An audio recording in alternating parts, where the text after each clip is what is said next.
Hello, everyone. My name is Diallo Smith, and I am the President and Chief Operating Officer here at Life Remodeled. And I want to welcome everyone to the Anchor Detroit launch ceremony.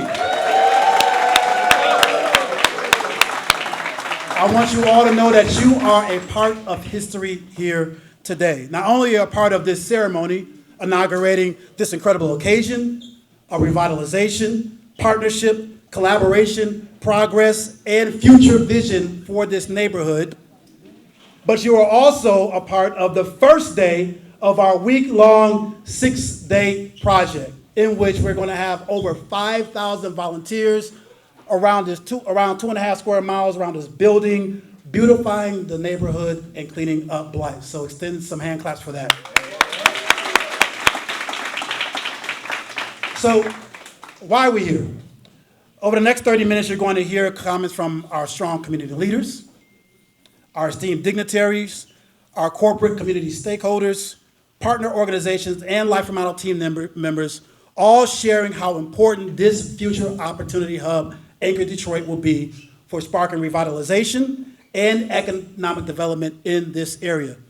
They're going to share with you that this now former school building will be repurposed to close to 100,000 square feet of campus that will be activated, and when activated fully by this time next year, will serve over 18,000 Detroiters annually.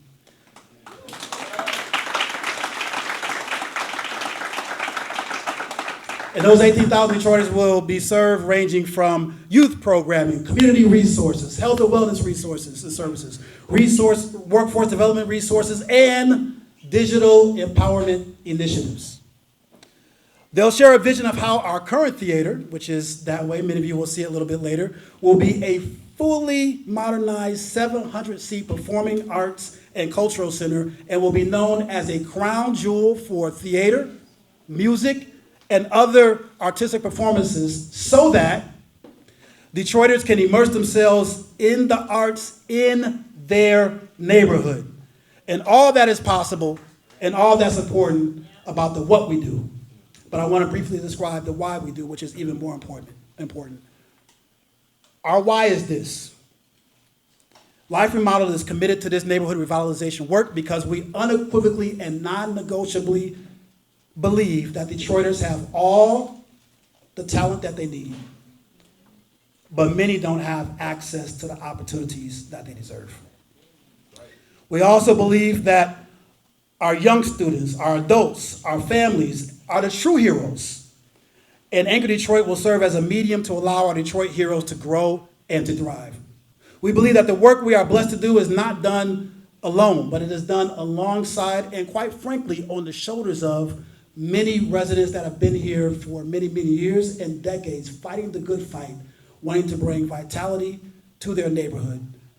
And in this particular case, in this building, we now know that there are many students, teachers, parents, faculty, and staff who walk through these halls, and their footsteps we hear right now. So just very briefly, for those who are either students of this school, Dominican High School, or Winans Academy of Performing Arts. If you've been a student, if you've been a teacher, if you've been an administrator, just wave your hand so we can recognize you. Anyone? Yes.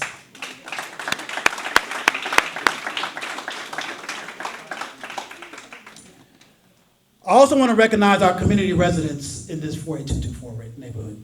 If you are a community resident here in this space, either in this neighborhood or around, please raise your hand, 48224. Thank you so much.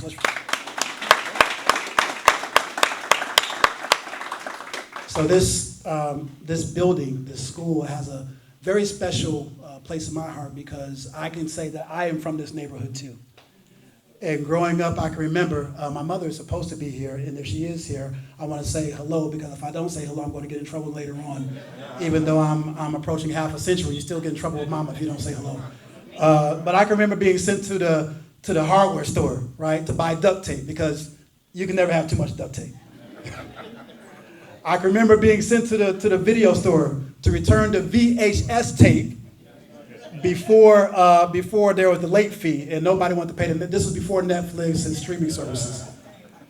But what I remember most is the people and the residents that were in this neighborhood. Good people, determined people, resilient people who all wanted for the young people in this community to grow and to thrive. And I'm thankful for being one of those persons that was supported. And to that end, one of the most important features of this Opportunity Hub is going to be a new 26,000 square foot addition called Tech Remodel. This new wing that currently does not exist, it will be literally be built behind where you are right now, will offer a vision of what the future of this neighborhood can be when given the resources and the opportunities to do so. We're going to have tech-driven workforce development. We're going to have tech resources for our young people so they can learn about e-games and gaming and coding and AI. And who would have thought that in 2024, 2025, you can actually get paid to make and create video games? I wish I knew that 20 years ago when I had my Atari 2600. But all of this is in an effort to ensure that as we think of what the future of Detroit neighborhoods can be, we are preparing our Detroit neighborhoods to create a better future. So with that said, I want to start this program with our first speaker. We have a motto or a core value at Life Remodel called Community First. And that simply means that we don't do anything without first recognizing the valuable members of our community, their dreams, their aspirations, their input, and their genius. And without further ado, I want to invite one of this neighborhood's very own, my good friend, Pastor Alonzo Bell, president of the Whittier Business Association and also senior pastor at Martin Evers Church down the street. Come on up, Alonzo.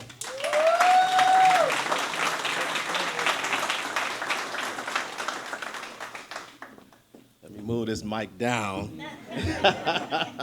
Come on, can we give God a hand clap of praise for Life Remodel?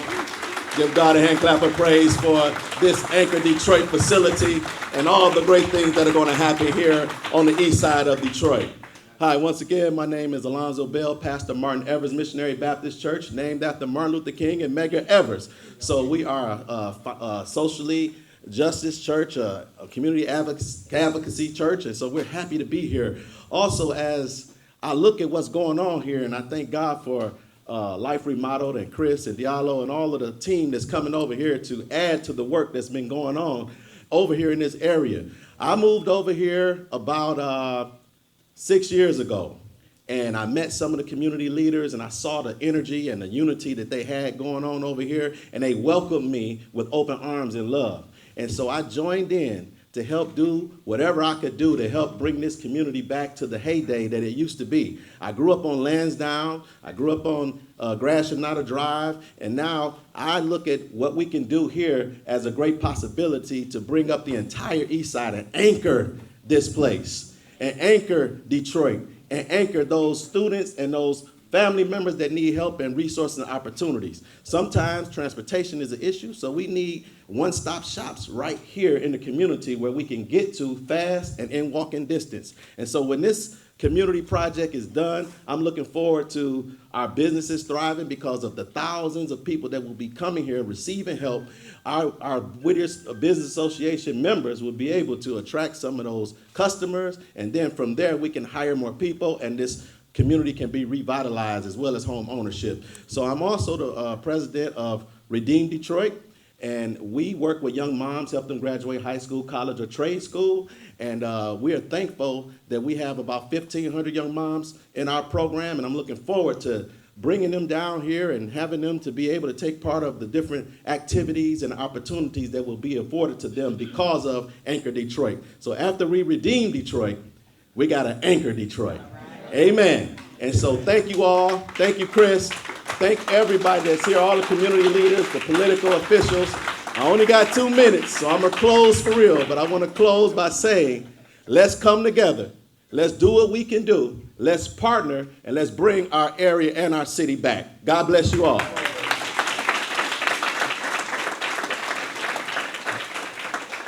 Pastor Bell and I have known each other for a couple of years. A very, very long time, and I appreciate him coming to support. I also want to right now bring up our vice president. We call her the queen, but many of you may refer to our title as the vice president of Opportunity Hubs, Mrs. Brandy Haggins to talk about what's going to happen here. The Queen, y'all.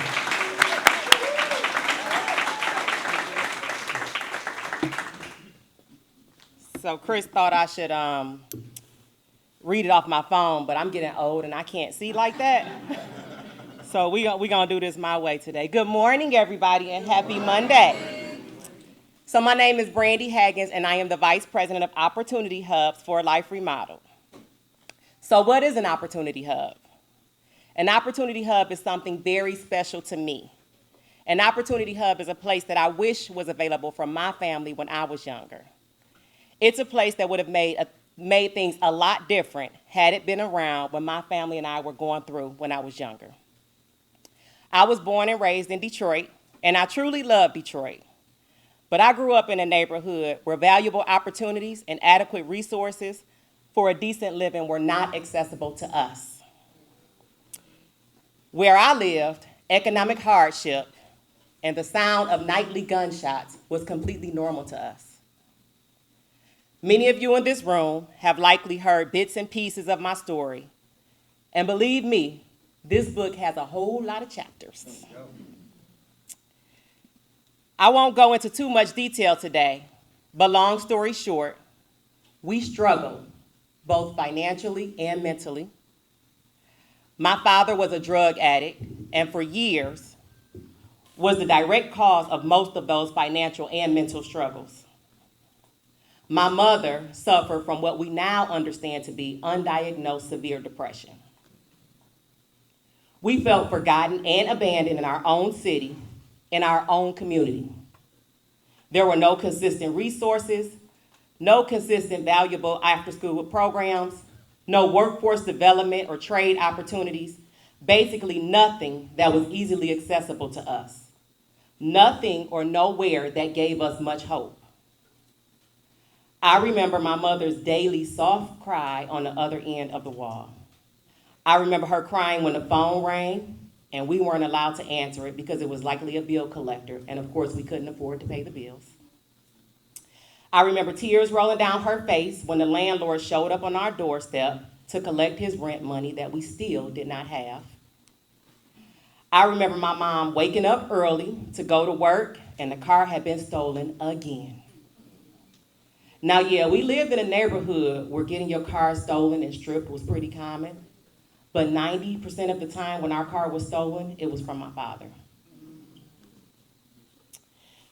It was also him that would take my mom's last couple of dollars that she was saving to buy bread, rice, or potatoes just to make sure that we could eat for the next few days. So in my little mind, I didn't really understand addiction. So I felt that my father had 3 goals that he was always trying to accomplish: hurt, steal, and destroy. Sound familiar, right? It's the devil. So let's go back for 1 minute. What is an Opportunity Hub? An Opportunity Hub is an incredible building where multiple nonprofits come together to teach, mentor, serve, and work with children, adults, and families. Some of who are faced with some of the same barriers that I was faced with as a child and a young adult. As the VP of Opportunity Hubs, I am blessed to be able to work along those families that I can personally identify with and relate to. My passion and dedication stems from my own experiences, which of course I cannot go back in time to change. But I thank God that I'm turning my past into my purpose, and my purpose is the reason that this passion has helped lead our current Opportunity Hub, the Durfee Innovation Society, which most of you know as the DIS, into a beacon of light and progress for our partners and participants. Opportunity Hubs foster a strong sense of community that provides access to opportunities for the neighborhoods in our city that deserves them. The DIS is currently at 100% occupancy.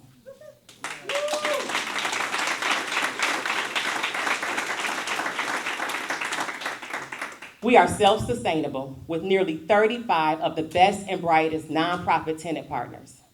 Collectively, we serve over 28,000 Detroiters annually. And I am beyond blessed that I get to be actively involved in the day-to-day operations of that building. When the Durfee Innovation Society first opened, 80% of people who lived within 4.5 square miles lived at or below the poverty line. So last year, Gallup Research surveyed thousands of Detroit residents across the city. Life Remodel had nothing to do with this survey, nor did we have knowledge that it was even taking place. But their research concluded that the Durfee neighborhood now has the second highest perception of thriving opportunities among all neighborhoods in the entire city. We definitely gonna clap for that. Additionally, they now have the lowest crime rates in Detroit. Now, one could only assume that an opportunity hub may have had a little bit something or a lot of bit of something to do with that. This is only a small fraction of the meaningful impact that we are making together at the DIS. So let me mention that my father was delivered from drugs.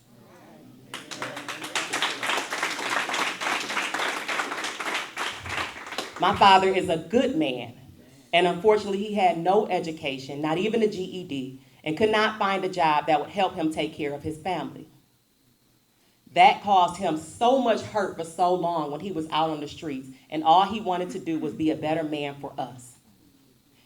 Therefore, he resorted to participating in other ways to gain income. Do you know what my biggest fear was? As a child, I carried the weight of being scared that my father was going to go back out into the streets because there were no opportunities and resources available to him. There was nothing accessible to him when he had finally chose his family first. That weight was heavy. An opportunity hub would have lifted that weight, not only from me, but from my entire family. And now, here we are, Detroit's East Side. Anchor Detroit, named by this amazing community, by the way. So give yourselves a hand for that. Anchor Detroit will soon open as our second opportunity hub. We already have over 16 organizations with 80% signed letters of intent ready to work together with this community. We plan to serve over 18,000 Detroiters through youth programs, workforce development, arts and culture, health and wellness, and tech. Tenant partners such as Metro Detroit Youth Clubs, United Way, Detroit Parent Network, and many more are ready to roll up their sleeves and put in the work with you. Summer 2025 is really, really close. It will be here before we know it, and I cannot wait to tell the heartfelt stories of impact that will soon be made right here in this building together with you. I can't wait to come in here and tell you that that man who was delivered from drugs had an opportunity to come get a trade or a workforce development program, had an opportunity to get his GED, and had an opportunity to go back home and take care of his family the right way.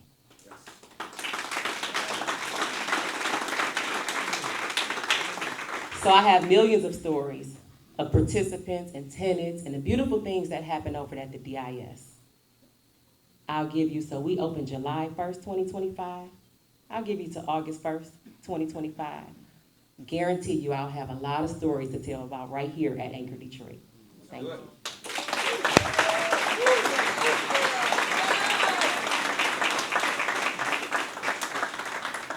So as you can see, our opportunity hubs are in incredible hands with Brandy Haggins. Next up, I want to bring to this microphone Jametta Lilly, who is the CEO of Detroit Parent Network. We talked about our incredible partners. Her and her organization will be one of them, and we are so excited to have her. Come on in, Jametta. Thank you, Diallo. I'm blessed. We are blessed. Because look where we are. And look what our cause is while we're together. I got to say this. Brandy, you're making me throw away the remarks that I was going to make. But I'm going to weave them in because we still got to stay focused. So again, the other reason I'm blessed, I'm Jametta Lilly, and I am blessed to serve as the CEO of the Detroit Parent Network, that for almost 24 years has recognized that parents are a child's what? First teacher. And we've been doing that by educating, equipping, and empowering parents to be champions for their children, but not only champions for children, but champions for the change that we know is so essential to truly take this city, this state, this region, this nation to be an equitable place where all children, black, brown, no matter where you are, no matter what your zip code is, have access to and are thriving and blooming into that which we all want for our children and our future. I also want to really thank Life Remodel. You've done something incredible. I also want to thank all of you who have been funders, all of you who have been rolling up your sleeves and sending your staff to participate, because this is a multi-sector lens that has been doing something entirely different, Brandy, than from what I saw when I was a child. I grew up in a community where we all nurtured each other. I grew up on Linwood and Euclid in a predominantly working class, self-sustaining African-American community. That if there was a problem down the street or in the flat next door, my daddy, the other men, the women, all did what? We wrapped our arms around them. We walked to school. We gathered together. We created change. We met in church basements, Pastor Bell, and talked about the change this city needed. And then we saw something remarkable happen in the city of Detroit that we've seen everywhere. And let's think about the impact on our families. As you walk around this beautiful neighborhood, that at one time was blooming with households and people sitting out on porches and hollering at each other. And baby, how you doing? Did you pass that test? And so-and-so, did you get that job? This was that kind of neighborhood. So I want you to reimagine that before there was a systematic disinvestment in the communities, not only in Detroit, but across this nation, there were thriving communities. Many of you are new to this. You didn't see the Detroit that some of us who grew up here saw. But guess what? Through working together, intentionality, and resources, this isn't going to be just an opportunity hub. It's going to be a real neighborhood. A neighborhood. And Detroit Parent Network, we're so excited because we're going to be working with all of the neighborhood organizations, with all of the partners that are here. We're going to be working with foundations and working with private sector folks to say, how can we make sure that parents have what they need so they in turn can truly help their children? I would submit this to you just very quickly, is that very often we talk about the kids and we tell the parents, y'all a little crazy, go away. We do that. Educators do that. Folks in hospitals and organizations do that. But we're going to change that paradigm. And we invite you to recognize, well, first off, how many of you in this room are parents? Okay, do I have any G-moms and grandmas in here? Do I have some uncles? Do I have some grandfathers? So in other words, no matter who you are, we're all some type of parent. And so we want to invite you to be part of what we hope to support you with, is to provide early literacy opportunities that recognize our babies when they come into the world, they need to be talked to and loved on. Let's make sure our children come here healthy and ready to learn. And then we want to make sure that there's no such thing as worrying about the third grade reading law. We're going to change the statistics that only 12% of Detroit children are reading at grade level. We can do this working together right in this community. As we think about our neighborhood, we also want you to say, let's dream on that this institution that used to be a high school, let's start thinking about that we can have a cradle to career continuum of support that empowers parents along the process, that makes parents know that they're part of this opportunity, not only for their children, but for themselves. So I would say, Brandy, that we together are going to make sure that the little Brandies that were your world, that the experience that we've seen that happened to my sister-in-law and brother-in-law who live right over on Bedford and watch their neighborhood go from a thriving community that through various kind of poor banking procedures on the part of mortgages, watch that whole community decline, that together we're not going to ever let that happen in the city of Detroit, let alone in this community. Because we are the what? We are the Anchor Detroit. Thank you so much. We look forward to partnering with you so that our parents are strong, thriving, and quite frankly, turn it out We're making sure that we'll do that with you, and we're gonna make sure our parents have their voices heard from whether it's in here in Lansing, where we take you, and also to Washington, D.C. Thank you so much.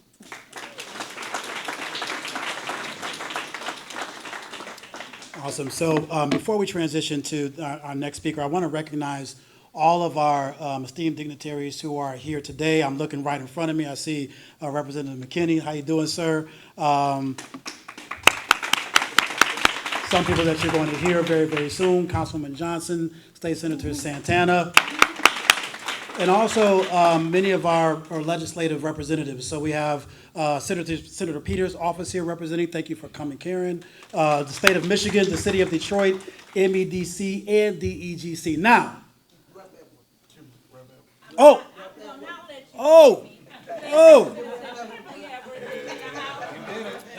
So I want to start off by thanking Representative Kimberly Edwards for being here. Thank you so much. Whose district DMB she represents, so I appreciate you, and I apologize. But I also want to bring up next an incredible advocate, an incredible supporter of Life Remodel for many, many years.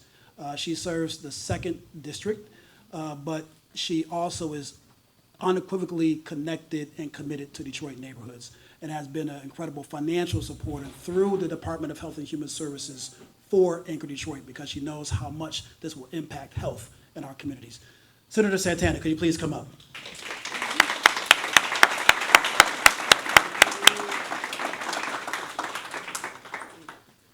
Good morning, everyone. It is an honor to be here on the east side of Detroit. Yes, long journey from the west side, but that's okay, because this is very important to me to make sure that all communities have access to care. I remember knocking doors 9 years ago in the west side of Detroit, and recognizing that the community, I saw many people who just needed support with their dental care. I was looking at people's mouths. You know, you talk to people and you see their dental care.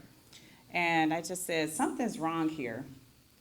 People, did not have that access to care, nor did they have the transportation to actually receive that access to care. And so as I made my journey to Lansing as a state lawmaker, I really wanted to prioritize being on a Health and Human Service budget. And that became very important for our community, because at the time, people were dealing with Hep A, we had Hep C, we had Hep C in the community. We had a lot of issues going, AIDS, because of needle transfers, things of that nature. And so it became really relevant for me to be a part of making sure that access to care was in our communities. When I think about Anchor Detroit and what we're doing here in this district, reimagining an abandoned school and taking that school and making it a part of this community and making it the wraparound services that are necessary to make sure that this community thrives is so important to making sure that we have the type of stability and wraparound services for this community. And as I talked to Diallo, when I was out here a couple months ago touring the facility, we talked about the fact that the closest hospital is in the adjacent community. And many people just need access to care on a daily basis, so they don't end up in the emergency room, because that's what's important, making sure that people are able to deal with those high diabetes, hypertension, things in our community that we know are impacting the low economic communities in our state and in our city. And so this project was a no-brainer for me. Just like every project in the community that deals with healthcare is a no-brainer for me, because if a person can walk to a place where they can get the services that they need, and maybe they don't have the financial ability to pay for it, but they do have the ability to get to a facility where they could potentially get the support services of insurance. That's what's important, making sure that services are available for our communities. And so when you have more month than money sometimes, you need to get that care. You need that access to care. And so I'm super excited to have partnered with Anchor Detroit and Life Remodel on this project as the Health and Human Service Chair. to make sure that we can continue to make sure that this community is thriving, make sure that this community has everything imaginable that any other community that's adjacent has. And that's what's really important. So I want to say thank you for the work you do. I know that this work is a labor of love for you all, and I've seen it through and through. And I know that at the end of the day, when people can walk here, they have all the wraparound services that are going to be necessary. But more importantly, they can prioritize their health, which we all need to do in the state of Michigan. So thank you all for what you do. God bless you, and I look forward to continue to serve you at the state of Michigan.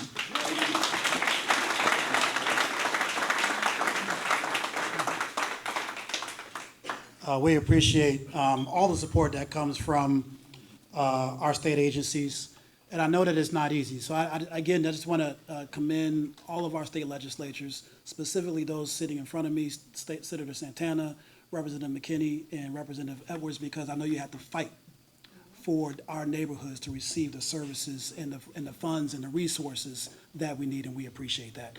I also want to bring up somebody right now who is a little bit more closer to home, a Jargonaut in her own right. She is from this area. She has fought for this area for quite some time, even before she was on city council. And so without further ado, I want to bring up our esteemed councilwoman for District 4, Letitia Johnson.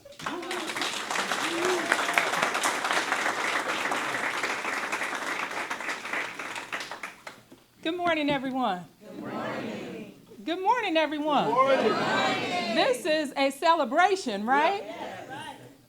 So when you see Rep. McKinney, Rep. Edwards, who served the East Side, being here and supporting an institution on the East Side, it's amazing because they recognize what we need on the East Side.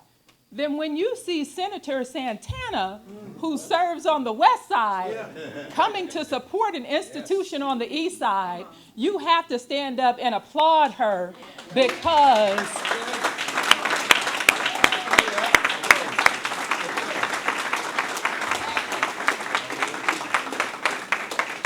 there are so many times when I feel like I sit at the council table and say, wait a minute, we see that's happening on the West Side, but what's happening on the East Side, right? And so this facility, appropriately named Anchor Detroit by the community, is an anchor institution that will be added here in District 4. That within itself is phenomenal because a lot of times people look at the East Side and they have no idea what's going on over here. So we get overlooked. But I'm here to tell you, this facility will tremendously change the perception of the East Side. And I want to say a very special thank you to the community leaders that have been involved in shaping what this facility will look like and become for the residents in the community, because Life Remodeled, listen, Life Remodeled said, okay, what is it that you'd like to have in your community? What is it that you need in your community? What do the residents of this community feel like they're lacking in order for this to be a sustainable neighborhood? And Sandra Turner Handy, Pastor Bell, Reggie Smith, I know so many others that were involved in helping to shape what this institution will be in the community. That within itself is phenomenal. Jackie Perkins, I see you over there. And so Mose Primus. So all of these individuals serve a community, represent an organization within their own right, but they've all come together to identify how they'd like to see this community move forward. And I'm ecstatic to be able to support them, to be able to support Life Remodeled and Anchor Detroit. And, sorry, Diallo, when you said Queen Brandy, we all recognize Queen Brandy. How many of you have had an opportunity to visit the Durfee Innovation Society? I had an opportunity to visit with Brandy, and I now understand better why we see the amazing organizations over there that have all come together to support the residents in that community, because when you lead with your heart, it shows. That intentionality is there. So, Brandy, thank you.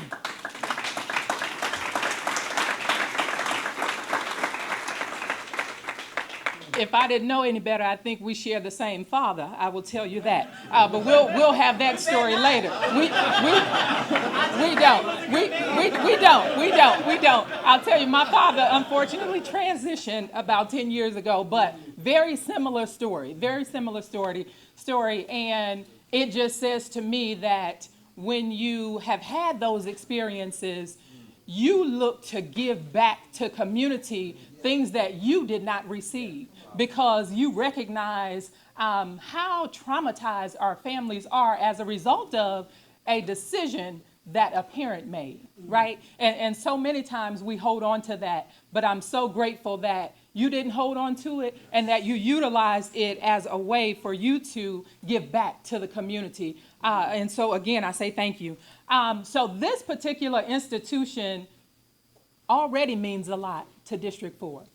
And once the expansion has happened, once the rehabilitation work has happened, this will be a facility that provides social interaction for our neighbors. And we all know how important that is after COVID.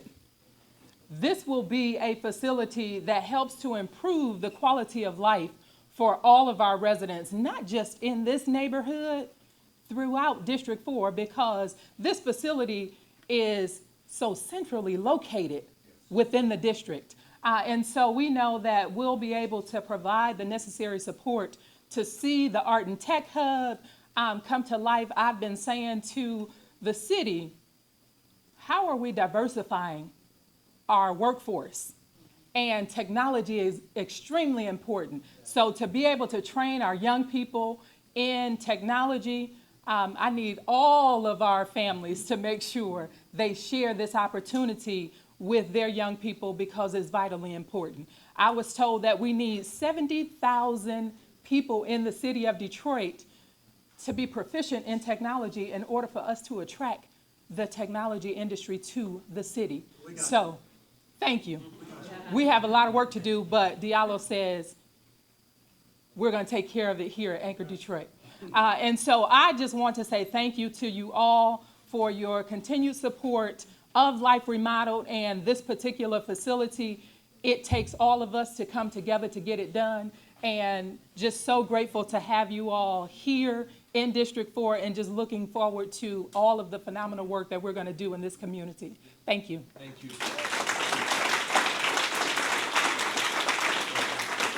I told you she needs no introduction, but I also want to say this, Councilwoman Johnson. Somebody told me, I don't know if this is true or not, but somebody told me that you just recently had a birthday. Is that right? Saturday. Everybody say happy birthday, Letitia. So she talked about the importance of community input. And so for Life Remodel, we think about our partnerships in fourfold. And this, we only have a few more speakers, y'all, so I promise we'll wrap it up soon. People is number one. Always, first, and primarily. And we thank all of our community leaders for being a part of this process. Secondly, philanthropic. We appreciate the support of our philanthropic community. Third would be public, and you've heard some of our state representatives talk about how they've supported this project. But also private. We need our corporate partners and communities to be a big part of what's happening in the revitalization of our neighborhood. So I'm going to bring two people up, one right after the other, but I'm going to introduce Ian Conyers from Amazon, who is a big supporter not only of Life Remodel, but of the 6-Day Project. And he's going to talk a little bit about not only what they're doing here, but what's going to be happening in the next hour right outside. So come on up, Ian.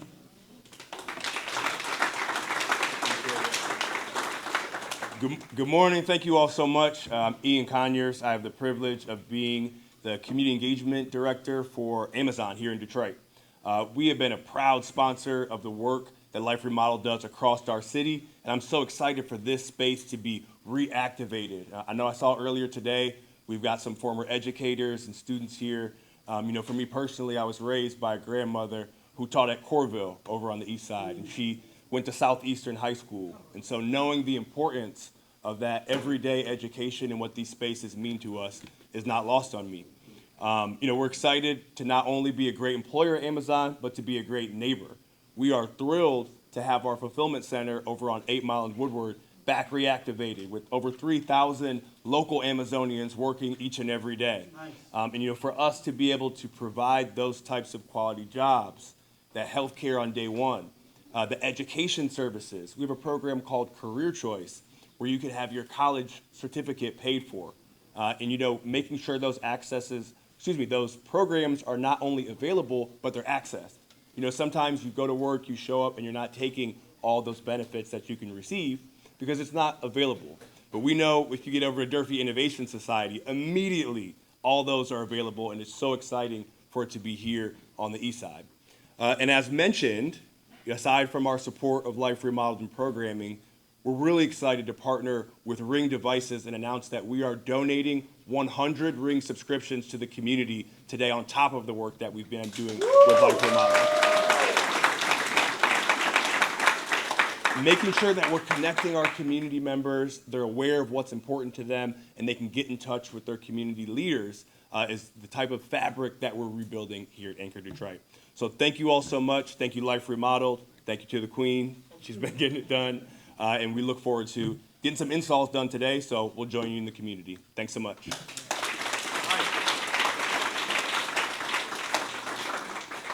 One last thing, Ian, I can add to that, I hope, is that those 100 Ring doorbells are going to come with, get this, lifetime subscriptions. Yes.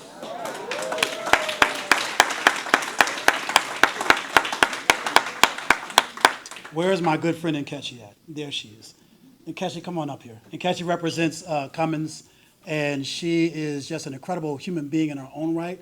But I'm going to ask her to talk a little bit about the program that she helps lead called CARES, and how CARES is supporting Anchor Detroit and this community.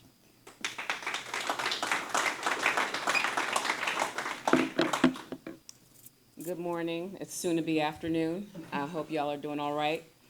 On behalf of Cummins and the Cummins Advocating for Racial Equity Initiative, CARE for short, I would like to thank Chris, Diallo, Omari, somewhere, hey, Brooke, I think she's over at the other location, Brandy, and the Life Remodel team for giving me the opportunity to share a few words today. I would like to also give a special shout out to my colleague Kelsey, who is also with Brooke, I believe, who has project managed the heck out of this 6-day project. Cummins has been a proud sponsor of the great work that Life Remodel has been doing across the city of Detroit for a few years. And in fact, the company that we recently acquired, Meritor, has an even longer history with Life Remodel and this wonderful organization. Cummins is a 105-year-old company that started out producing diesel engines and has grown into a global technological company that is ushering the world into an energy future that includes, many power sources, including battery electric, hydrogen fuel cells, and so much more. For generations, Cummins has lived up to what our former chairman and CEO, J. Irwin Miller, said, that our company's survival is as dependent on being responsible citizens in our communities and in our society as it is to be responsible for its technological, financial, and production performance. Cummins created CARE in 2020 after the murders of George Floyd, Breonna Taylor, and Ahmaud Arbery. We are proud to say that our dedication to racial equity has not waned, and in fact goes as far back as when the aforementioned CEO was an out-front supporter of Martin Luther King Jr. in the March on Washington. Cummins is a proud supporter of the 6-day project, and like Life Remodeled, we also understand that the condition of one's lived environment has a massive effect on their psychological, physical, social, academic, and economic well-being. It shows up in test scores, literacy rates, rates of chronic illnesses, where businesses choose to operate, and so much more. So over the next 6 days and years to come, Life Remodeled, with Cummins as a proud partner, will be investing in the physical, academic, and technological well-being of the Anchor Detroit neighborhood and its residents.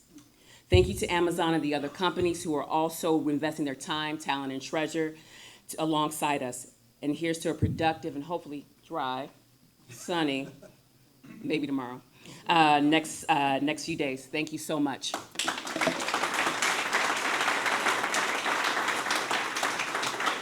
Thank you, Nkechi, and thank you, Cummins. Okay, so Cleanup Batter, the one and only, the founder of Life Remodeled and our CEO, Christopher Lambert. Hey, let's bring this thing home. Okay, so about 4 years ago, somebody asked me if you could put an opportunity hub anywhere in the city of Detroit, where would be your number one priority? And I pointed to this specific neighborhood. They said, what's number two? I said, Brightmoor. All right, and I won't go into what I named as number 3 and 4 and 5, but here's the deal. Our model is limited. It only works if there is a large vacant school building already there in the community. New construction is not affordable, and there's a bunch of vacant schools in Detroit that need to be repurposed. And so we never thought we could be back in this neighborhood. And many of you know, we were planning to be on the west side again, right? Which I'm a west sider. I love the west side, but I love all of Detroit. And I'm reminded of a story in the best-selling book of all time. There's a story of this guy, okay, who had a bunch of brothers, and they got jealous of him, and they conspired together, and they threw him in a pit, and they left him for dead. And then this dude ended up becoming, the number 2 guy in all of Egypt. And his brothers came to him and he said, you know what you meant for evil, God meant for good. All right. And look, we had a good plan at Cooley High School. A good plan. But God parlayed what was a bad decision into an incredible opportunity. And Mother turned her hand. He said, you're not coming into the neighborhood. You're coming back home. Many of you know we invested in this neighborhood in 2016. It is an honor, it is a privilege to be back home in the Denby, Yorkshire Woods, great communities now, and all the wonderful communities. And what I'm going to wrap up with is where we stand on construction and fundraising. So there's 2 phases to this project. Phase 1 is everything you see in that rendering except for the new addition. That costs $11.7 million, including the acquisition. And right now, we have raised $7.3 million. When we raise $2.7 million more by the end of this year, that is our goal, all right? We will then close on new market tax credits of nearly $2 million in January, and we will have phase 1 completely funded. Phase 2, we will fund, God willing, next year. I want to say this. When I started Life Remodeled in 2010, I hated fundraising. I felt like a used car salesman because that was the model that I'd seen before. And I no offense to used car salesmen, but that just wasn't what I was wanting to do. It wasn't until 2014 my whole perspective changed. Some of you remember that we were asked by the principals of Cody High School to build a brand new synthetic football field because Cody hadn't had a home football field in 6 seasons. They played every game away, including homecoming. And we got to a place where we were going to be $300,000 in debt if we signed the agreement with our general contractor who had donated $200,000 to the project, Barton Mallow. But we were going to be $300,000 in debt.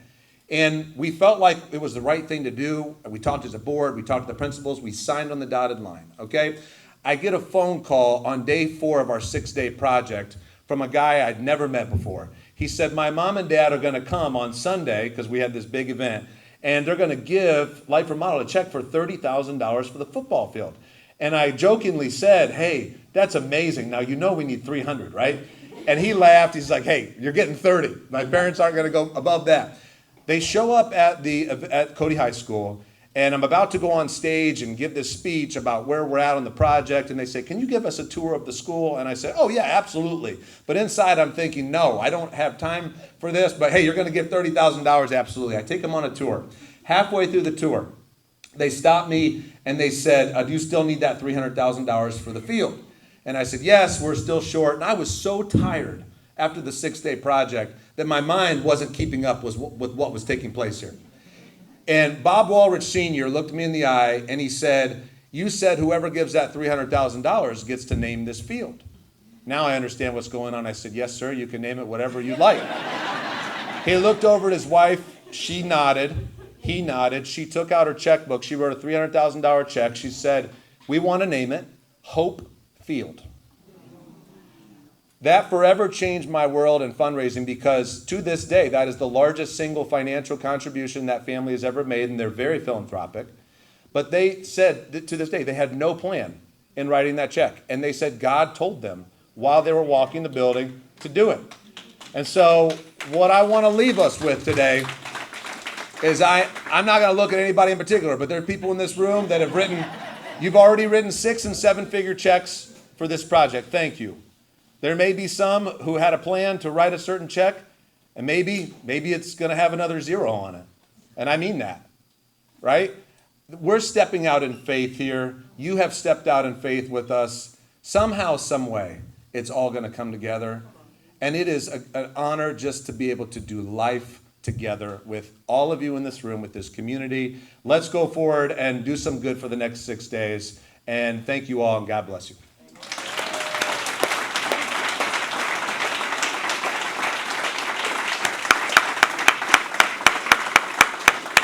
Okay, so we are at the conclusion of our event. I do want to say, because I told you I would get in trouble if I didn't. My mother actually is here. So everybody in the back, Ramil, you're standing right next to her, say, "Hi, Mom." Hi, Mom. Thank you all so much for coming out. We're going to offer a tour, I believe, of the building so you can see the entire campus and get a vision of what it will be. We're also going to be taking some pictures here. So for all of our speakers who are here, please stay here for a little while. We're going to take a few pictures, and also some of our community members as well. Yeah, in fact, everyone who's a community member, if you live in this community, come on up. We're going to do one picture. And then Brandy, where is she at? She's going to lead the tour. So Brandy, where do you want everyone to meet you in 5 minutes? In the lobby area. Meet in the lobby area, right outside here. Okay, Brandy's going to give you a tour. And so if you live in this community, please come on up. We're going to do a quick pic, and then we'll see you on the tour.